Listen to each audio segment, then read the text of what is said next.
Hey everyone, hey dear brothers and sisters in Jesus Christ. The term love is thrown around a lot nowadays, and it's not a true statement. And a lot of people will say, why are you judging me? Or why are you judging people? Everyone makes judgments. People that say, why am I judging other people? They're making a judgment about me. I will use an example that I've used for a while.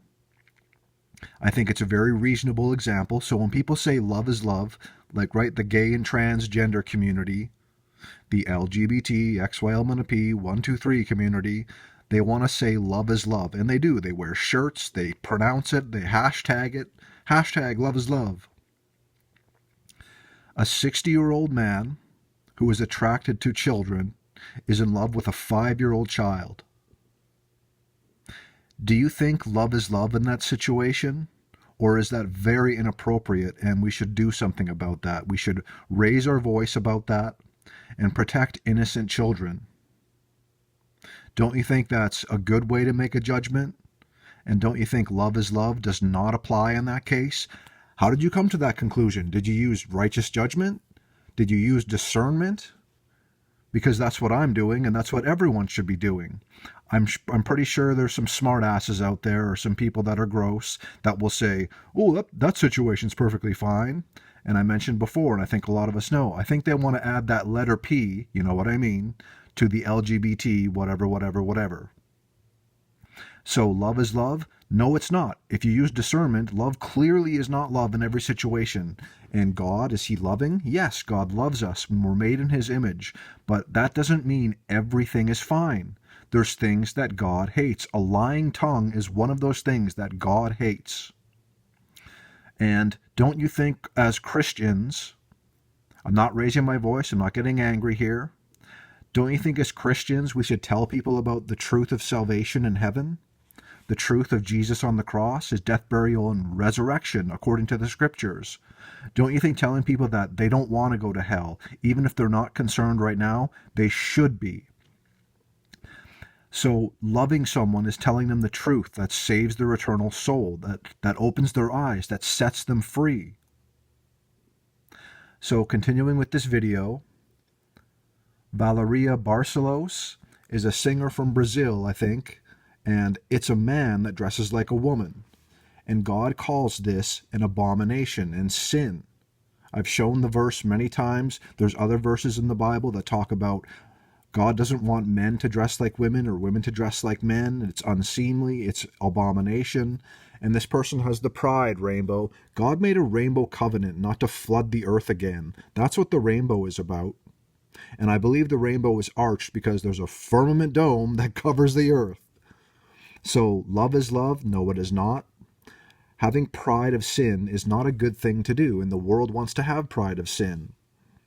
So he's covering one of his eyes here. He's covering one of his eyes there to the one-eye symbolism, the Eye of Horus.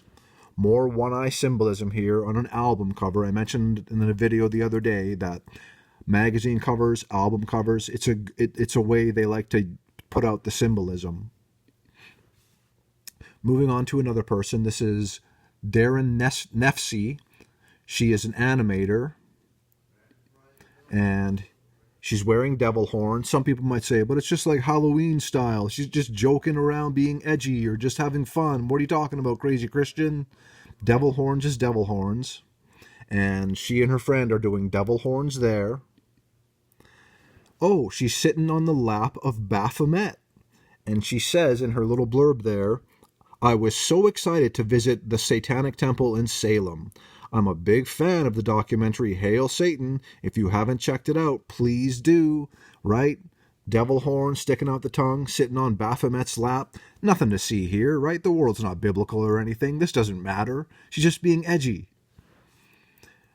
Right, like I said, she's an animator. She draws cartoons and stuff. And it says the all-seeing eye. And what goes along with the all-seeing eye, the Eye of Horus? The third eye. People think they get enlightenment by opening their third eye or their third eye chakra. It's a real thing. The pineal gland in the human body is the third eye, in quotes. I believe it may release DMT if you activate it. Right? People don't know a ton about it, but it's part of the occult. I know there's new age type people on this channel that don't like when I say yoga is bad and opening your third eye and meditating on your chakras is bad. But it's up to you. I was into the new age before.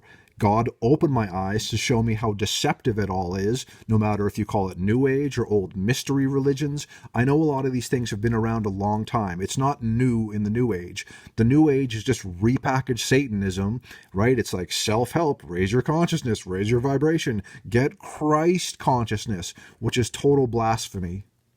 So she draws the third eye there, the third eye there, the third eye there. It's part of the occult, and it's part of that, and it's part of the all-seeing eye, the eye of Horus, right? The third eye, the pineal gland. And she has the pride of sin people holding up the rainbows, right? A lot of people would say, look at this world, right? People of different backgrounds coming together. God does not want us to have homosexual relationships in this world. Sodom and Gomorrah, sodomy, Sodom and Gomorrah, he rained fire and brimstone down on it.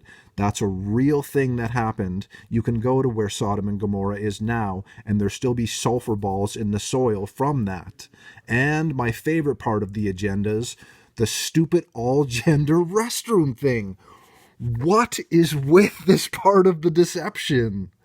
All gender restrooms. Yes, a man in a dress should be able to go into a woman's washroom, and I'm just baffled by this part. They want the all gender restroom thing, and they promote that and support it, and they want this to happen. I think this is one of the stupidest parts of the agendas. Brothers and sisters, everyone else, God bless you.